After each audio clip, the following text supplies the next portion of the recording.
Hello, hello. I'm back again, my beautiful pandemic people. Okay, so we were going to try to have a conversation about hot topics. So I apologize if I had to hop off. For those of you that were on here with me the first time, I'll just give it a few seconds to see if anyone hops on, and then I'll get started once again. It is a beautiful, beautiful day today. The sun is shining. Looks like we're entering into fall. Some of the leaves are changing color. It's my favorite time of year.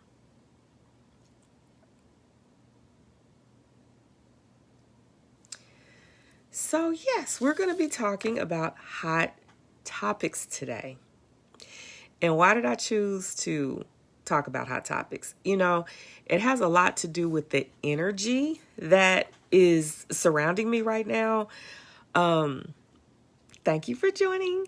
If you know me, you know I'm a love bug, and I'm an empathic person, and I just feel and absorb every freaking thing. So just a lot of the tension and the frustration and the anger and the rage and just all the stuff that's going on right now. I know if it's impacting me and making me feel some kind of way, it's a lot of people that are, feeling almost borderline ill. So, and this happens every time around election time. So, I can see the growth in myself and many of you as well, and how we are handling these things. But I just kind of the reason why I want to do this is because I want to talk about why are we fighting? Why are we so passionate about our opinions and our worldview to the point where we want to drive them in to the minds and hearts of other human beings? I mean, to me, what you're going to receive on today is my truth. I'm not giving you a doctrine or a philosophy or anything, that I'm trying to convince you or proselytize you to come on board and follow me, my way of thinking. I'm just sharing with you as a sovereign being, as an individual, where my heart is and how I feel on today. Hey, Jean, thank you for joining. There's many categories that I could place myself in and get on a soapbox and declare a position in so many different areas, as a woman, as an African American, as a Black African American woman working in corporate America, as a mom, as a spiritual person, as someone who was once a religious person. There's so many categories I can insert myself into and have an opinion about. But what I can tell you is it is really okay to change your mind based on new information. Well, how do you change your mind based on new information? You keep an open mind. That's the key.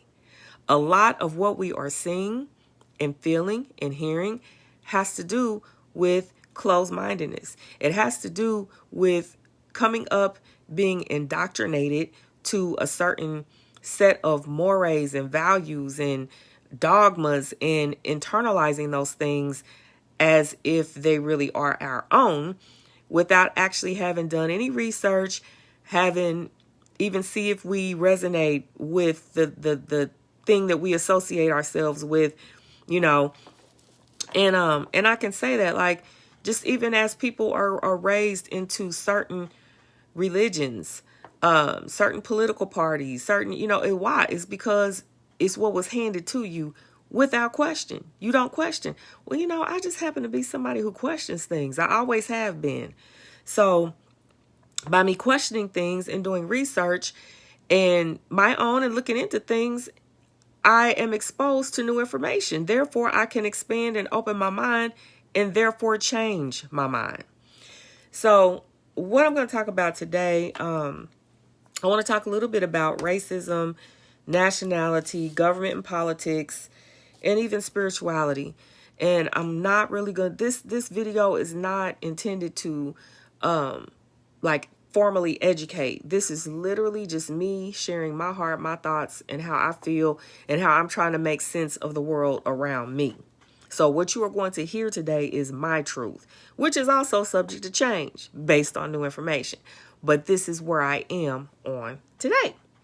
So as I started off saying, I don't understand why we're fighting, why we're arguing, why we are judging, criticizing, and belittling people, for the things that they believe, when we should understand that people believe what they believe based on their worldview, their place in this world, their upbringing, what region they were born in, what country, what city, what state, right? What they grandma and papa and their ancestors handed down to them. This has to do with what people believe. And so trying to convince someone to change their mind in the heat of an argument, that is not a good strategy. All you are going to do is make that person, put them on the defense, and make them feel like they have to defend their position. And they're going to dig their heels in even deeper to what they say they believe. And we don't know. Some people may passionately believe what they believe and have actually done the research. Okay?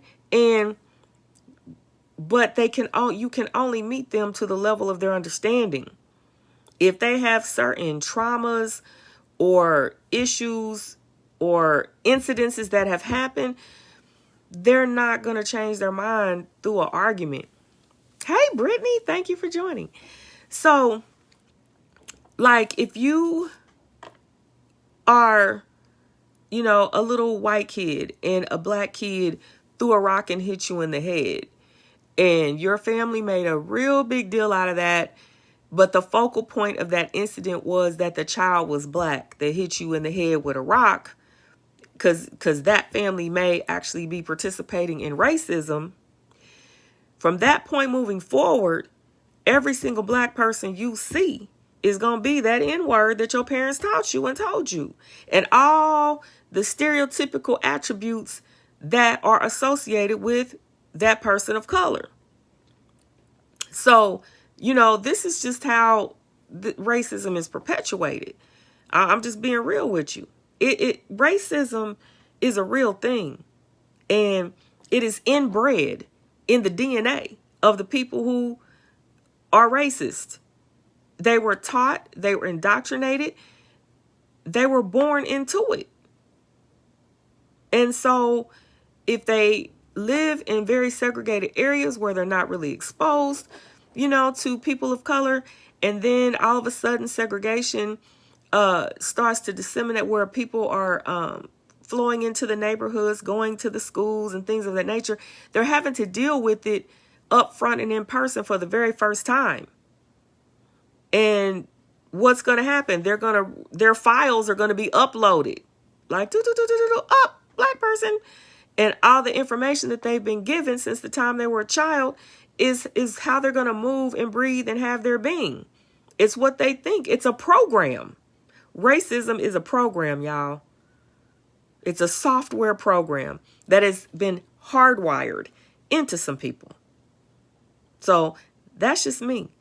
And by the same token, if a black person has had a horrendous encounter with white people, then every white person they come in contact is going to be identified by their experience, especially if they're at home and they've got, their ancestors telling them about slavery and oppression and the white man, and they're the bane of our problems, and that's going to be the mentality. Why? Because that is what is being taught. That is what is being indoctrinated into the person. So, but I need you to understand that racism is a real thing, and rather than me try to break down what it is and try to educate on this video, because this isn't meant for that. But you need to understand, black people racism has to do with the ability to obtain systematic wealth and oppression to prevent that from happening, and the belief that certain individuals are not privy to or deserving of systematic wealth. And a systematic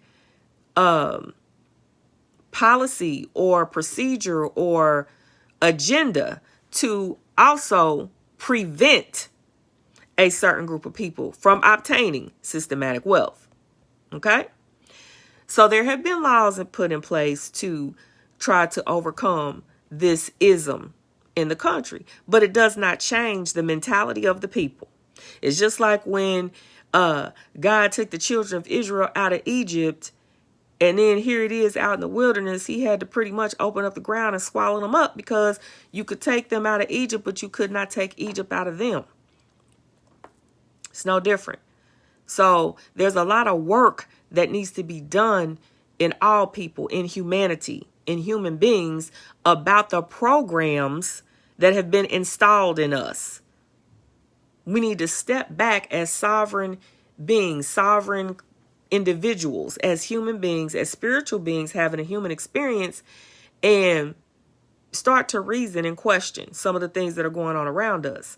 Then you will be open to receive new information. Okay, so that's racism. I want to let you know it is a real thing. It's inbred, it's taught, and it's indoctrinated. And also, it's ancient.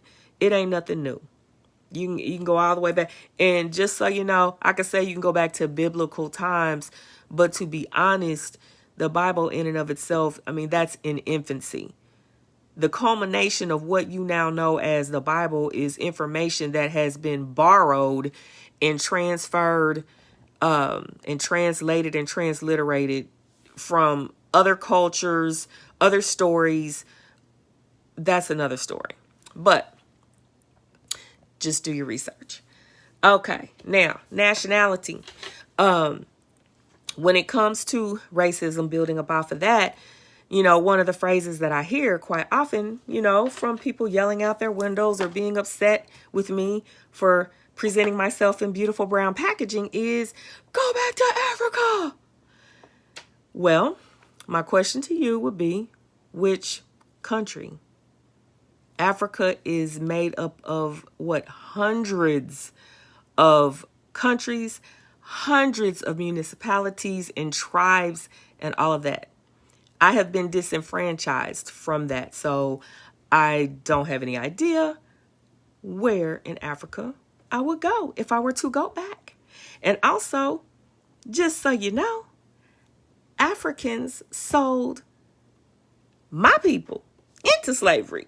So they know the different dynamics of the different tribes and countries and who's who or whatever. But there was something about my people that warranted us getting sold into slavery. Now, they did not understand or realize that they were selling us into chattel slavery.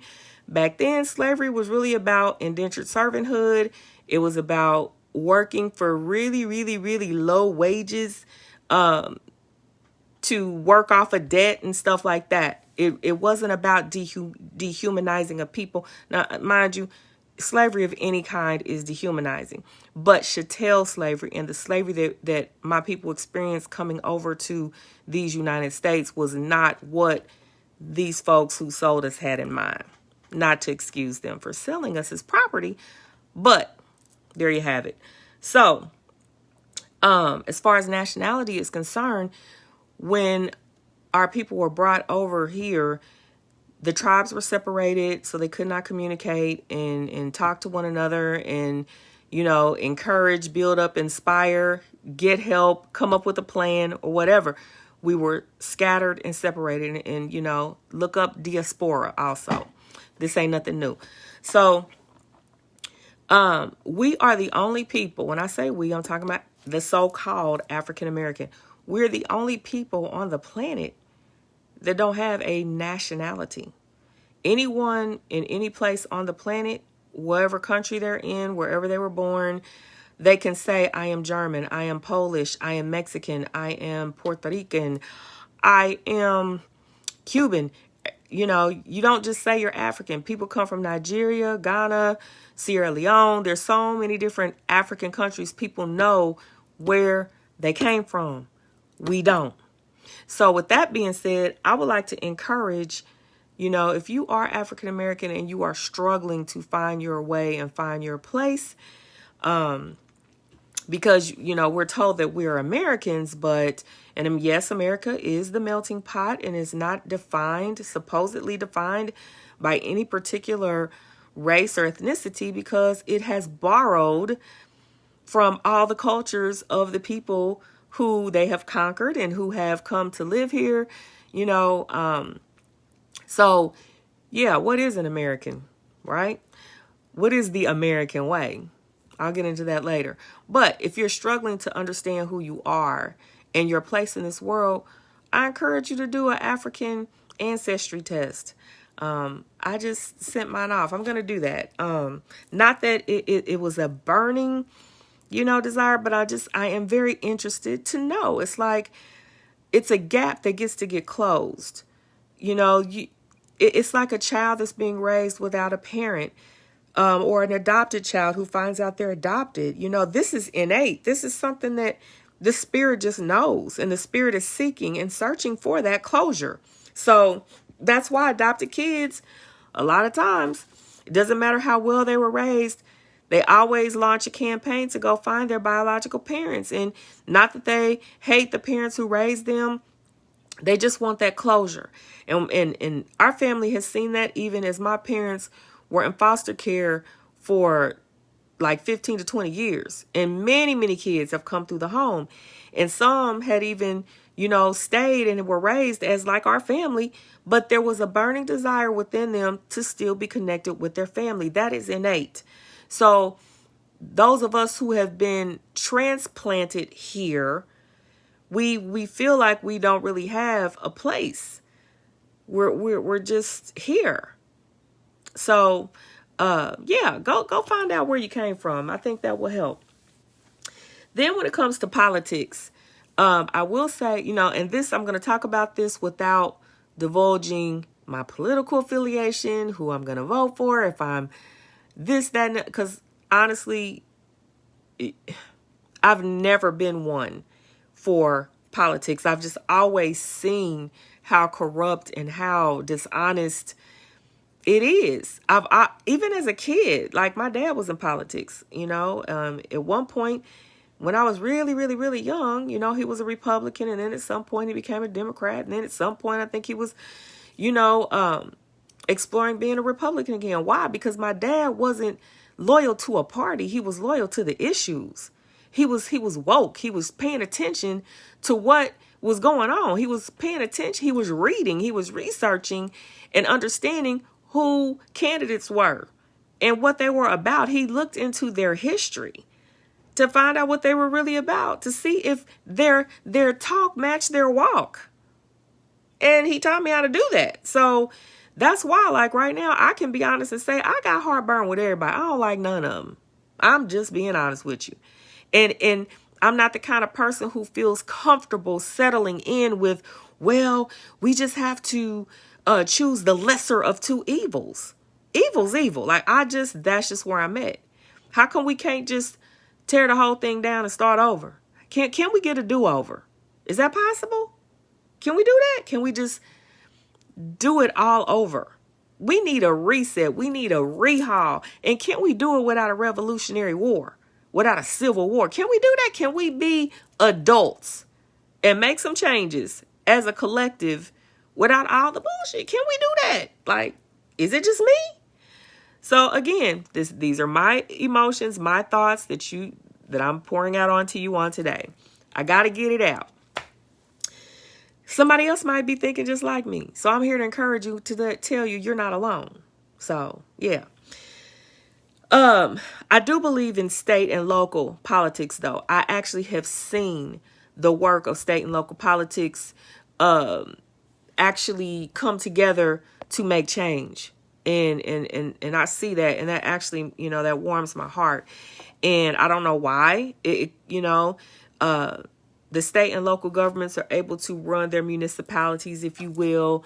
But when it comes to federal, to me, it just starts getting a little bit more smoky and deep state and governed by some invisible entity. And, it's not really the people that you see in place that are making the decisions. Am I a bit of a conspiracy theorist? Probably.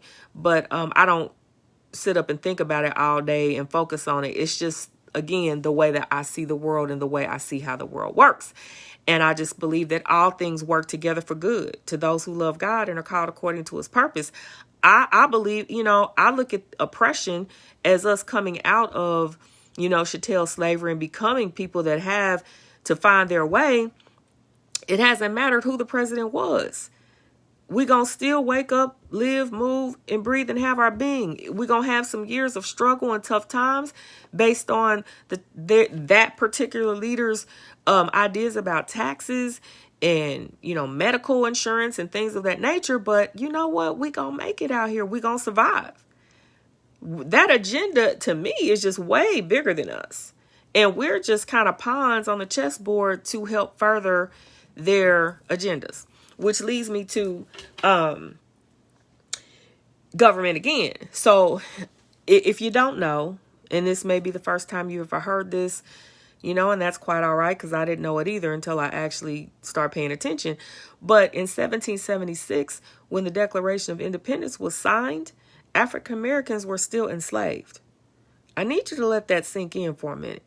Because this one nation under God with liberty and justice for all, that didn't have anything to do with us. You got to remember there were two groups of white people that were leaving. They were trying to battle for their religious freedom and for whatever it is, values and things that they were fighting for. And both groups were white, the North and the South. They were white. And they were coming against each other and they were fighting against each other. It had nothing to do with us. At that time, we were part of the Industrial Revolution. Like, we were an economic commodity. We were property. So the words in that Declaration of Independence didn't have a damn thing to do with us whenever you get through. Okay, so you can spout the Constitution all you want. It didn't have nothing to do with you. And when the emancipation came to free us, it was a strategic move because they actually needed more people to further the cause. And we were able to vote. And we were able to fight in battle. All right? So there's a lot of things from a historical standpoint that you need to understand why things happened the way they did.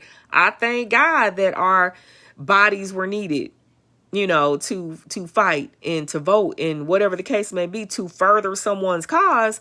Because if not, if it wasn't for that purpose, we would probably still be enslaved right now. Like, real talk. But don't ever get it twisted that the Constitution was ever in your best interest. Now, the emancipation happened. We did become free. And I guess you could try to fall back on that. But the 13th Amendment, it's like, even when we were freed, you got to look at the clauses. It was like, unless we commit a crime. Well, guess what? It became a crime to look a white man in the eyes. It was a crime to go to a bathroom that was designated for white people. It was a crime to jaywalk. It was a crime to loiter. It was a crime to be unemployed. It was a crime to pick a piece of lint off your clothes. Like, whatever you did as a black person could cause you to become incarcerated and jailed. And then people were getting accused of things that they were not doing so they could go to jail. And that particular system continued to perpetuate throughout our country's history. Now, I'm not going to get into the Clintons, but you need to do your research. There's some names I'm going to drop for you. Sanger, Clinton, eugenics, Planned Parenthood, and I'm going to leave it at that. So, while Democrats are touting that's the black, party. And I heard some video where Mr. Biden said, if you don't vote for him, you ain't black. I seen it and I heard it with my own eyes. Like, he thought that was okay to say that. Like, he thought that was cute. So anyway, y'all, all I'm saying is, do we really have a dog in this fight? If you think about your higher calling as a human being in this planet, don't be getting caught up in all these, and I'm talking to everybody. I ain't just talking to my people. Just, we're human beings, and we're being used as pawns on a chessboard to come against each other. And, God is not the author of confusion, but the oppressor, the adversary is, and we have been divided on every single front. The color of our skin, economics, religious parties, hell, even the teams that we watch play. There's competition everywhere, division everywhere. We need to figure out how to come together as a species, as a human race. Okay? And I also realize we're all not of the same species. You know, some are Homo sapiens, some are Neanderthals, and there's one other species as well. But we are manifested in the human form, and we better figure the shit out. Okay, that's what I do know. We better figure it out, because we're in some perilous times. It's obvious. There is some Stonehenges, and I forget the name of them, but it actually, and they're not that old. It actually has the agenda written on them about population control. Y'all better wake up. Okay, so I talked about that. Now, spirituality. When I talked earlier about people believe what they believe in because of their worldview and what they have been indoctrinated and what they have been taught and all of these things. So if you are raised or born into a home that is Catholic or Baptist or Muslim or Judaism, whatever the case may be, you just wake up and your family's that, and you launch into that mindset. But if you are an inquisitive person and things don't start making sense as you get older and start getting more freedom to come out here in the world and make your own choices, you sometimes begin to deviate and renounce the things that you have been taught and indoctrinated into. So that's what I am proposing on today. I'm saying, can we not wake up for a minute as sovereign beings, as individuals, and look at racism and why it exists in this country? And let's look at some of the ridiculous things that we believe because of racism. You know, when you let's just look at the stereotypes. Some of the things about racism is that black people are said to be ignorant, dumb, lazy, worthless, all of that. If that's the case, how do we build this nation on our backs? Why were we doing the work if we're lazy? I'm going to let that sink in. And what you may not know is a lot of the other scientific knowledge and information that we have gleaned came from the African people that y'all brought over here.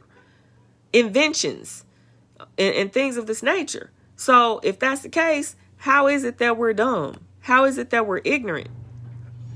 You know, and the ones who are dumb and the ones who are ignorant and the ones who are acting a fool, it's called the concentric circle. When you drive a group of people into a concentrated area with no resources, what do you think's going to happen? You got schools with no computers, schools with no books, schools with underpaid teachers, schools in freaking drug trafficking areas. What do you think is going to happen? What do you think's going to happen? Black on black crime. Well, who is the crime going to be against if the only people that's living in that area is black? Some black people ain't trying to cross the state line to commit their crimes, because they know they can continue to do whatever they want to do in the concentric circle, and the police ain't coming. The police are not, they don't care, because y'all all black and y'all killing each other, and we just gonna let y'all do that. Again, these are just my thoughts today. They're subject to change, but this is just how I'm feeling today. So, again, this mentality of stereotypes. If you are a black person, be the change that you want to see. Show white people that we're not dumb, that we're not ignorant, that we're not lazy, okay, that we're not violent. Be the person who shows people. Make a white person go, wow.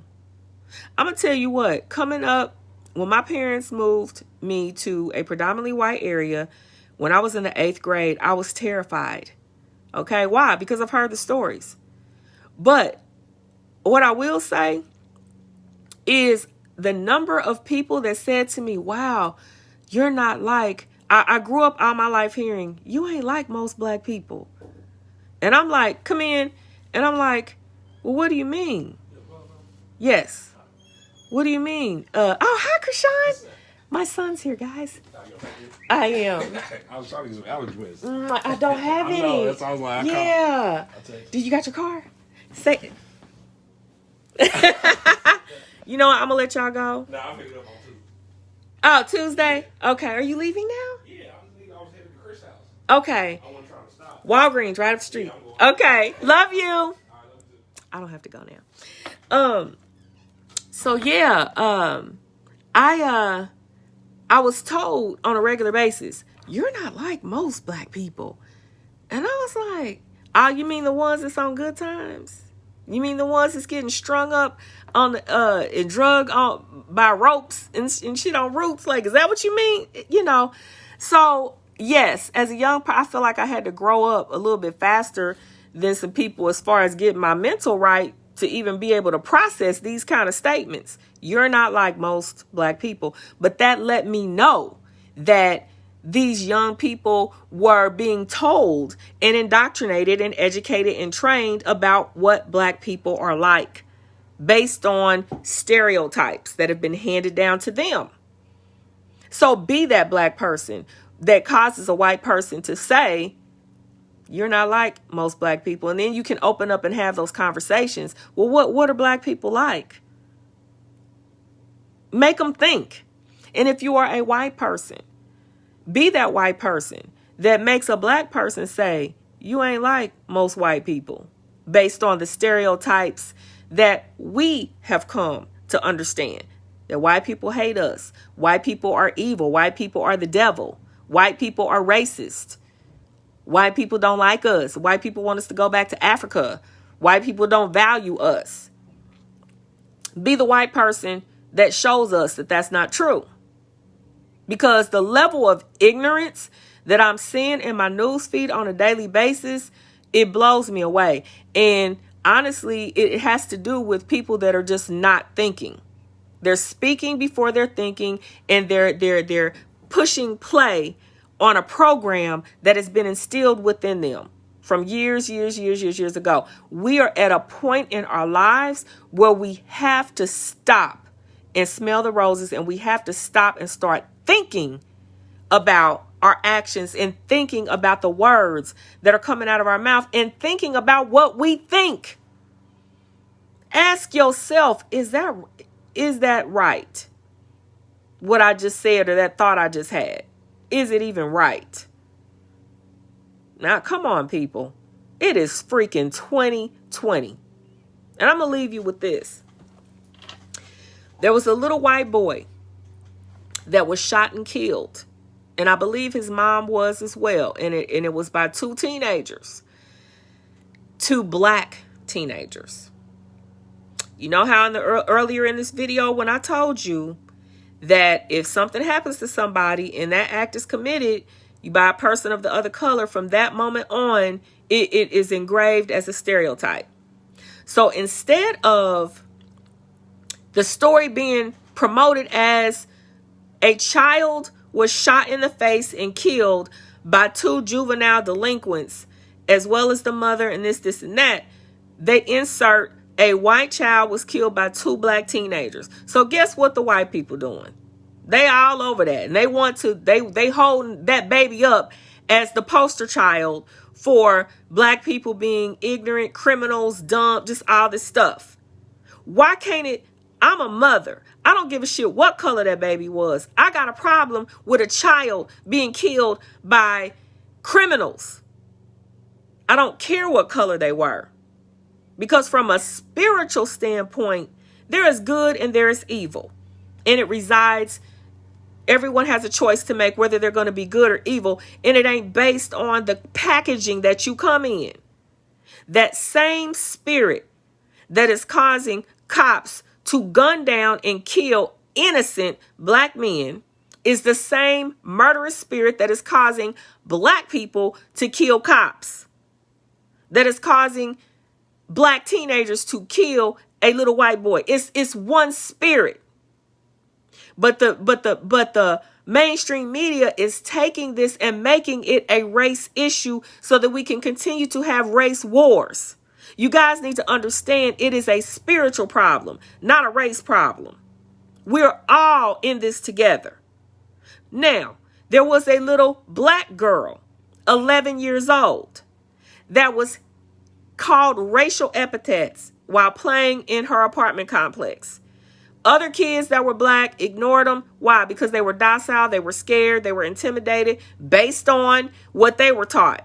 Well, this young girl had been empowered by her family and she wasn't having it. And she was like, she started talking back. My black is beautiful. This white boy, 12 years old, went and got a knife and a pole. And he cracked this little girl upside her head so hard, she lost a tooth, went unconscious, had a concussion, and 8 stitches in her face. Now, I could also tell that story saying that a little girl was hit in the head by a boy. I don't have to say the colors, but because what makes this situation different is because of the racial epithets that were hurled at her. That makes it a black and a white issue. If it had just been kids playing in the playground that had a disagreement and fighting ensued, you just got kids in the playground. See, that's the difference. That's the difference. Go back to the family that was killed. You know, there's criminals out here, regardless of what color they are. I have someone very near and dear to my heart. He was my former boss. His son was killed in a situation by black people. But do you know what? This person felt like the activities and things that his son was involved in, it didn't have nothing to do with his son. He doesn't feel his son got killed because he was white. His son was killed because the unsavory activity he was involved in, as well as the company he was keeping. Do you guys see where I'm going with this? Let's call a thing a thing. Okay? If it is a racial issue, you're going to know it because the evidence and the things that are said are going to lead up to that and help you draw that conclusion. Name calling. Negative epithets being thrown. Like, these are hate crimes. When someone is injured or killed because of the color of their skin, I don't care if it's black, white, indifferent, whatever, that is a hate crime. But there are times when you just have random acts of violence that are taking place out here in these streets, and it ain't got nothing to do with what color they are. It ain't got nothing to do with you black and you if you resisted arrest and you went for a gun and this and that, you're gonna get killed. But what I'm telling you is, it's a spirit, y'all. That's why I say all lives matter. But when we say Black Lives Matter, we're not saying that white lives don't. We're just saying it's obvious that they don't matter because of the racial injustice and the racial profiling and the racial stereotypes and the racial opposition, the racial oppression, just all of that. It's real and it's happening. And as soon as everybody acknowledges that and just embraces that as truth and understand that when these things happen and they're not right and they're not justified, we all should stand up as human beings and say, this ain't right. As a human collective, we should already be saying it doesn't matter what color it is, a crime is a crime. But you need to understand pay attention to what I'm saying.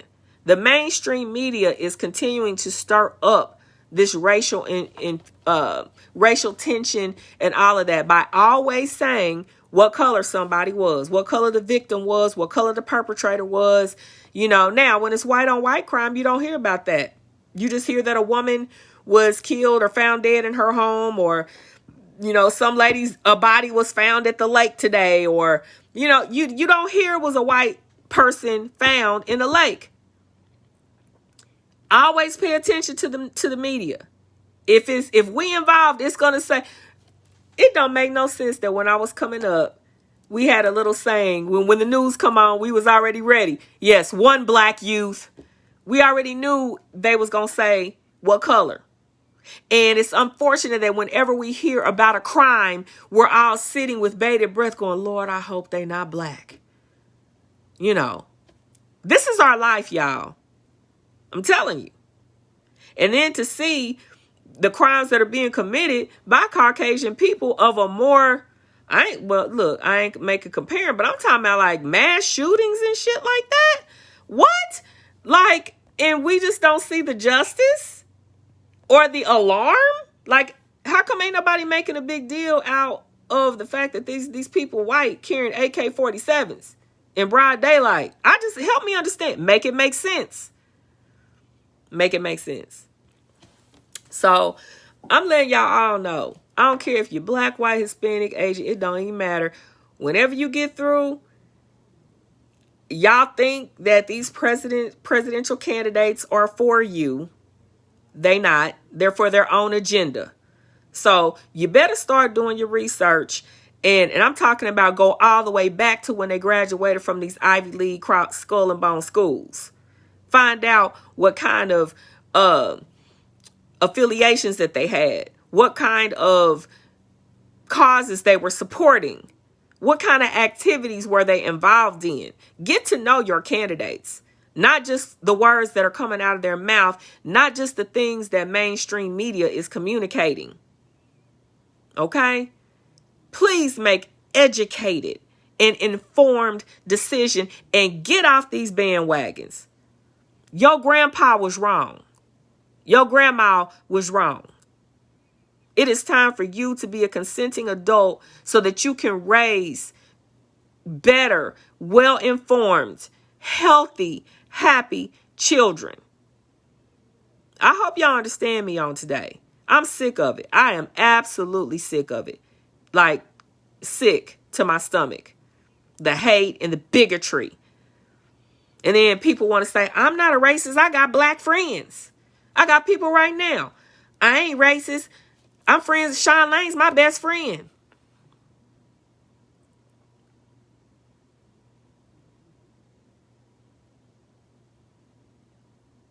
For real. I'm telling you. You have the spirit of life that was breathed into you and you became a living soul that has nothing to do with the color of the package that you came in. It is time for you as a spiritual being to help the collective make this world a better place. Get out of your ego. Stop identifying yourself by the packaging. Unless it's something for good. Unless your culture is something positive that is bringing something valuable to the collective. But stop identifying yourself with all these negative connotations of the color packaging that you came in.